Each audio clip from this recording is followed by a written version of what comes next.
Hey there everyone, welcome back to our channel. In today's video, you are going to see how to remove age restriction on YouTube.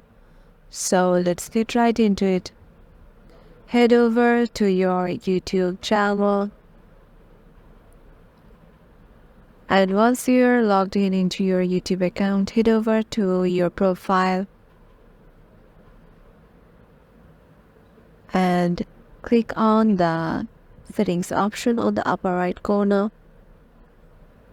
Then here you find several options. We need to go to general, and here if you scroll down you will see an option restricted mode. This helps to hide potentially mature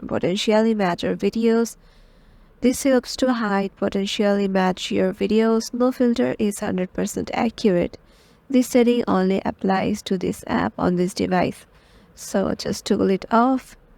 And once you do it, your age restriction on this YouTube channel will be turned off.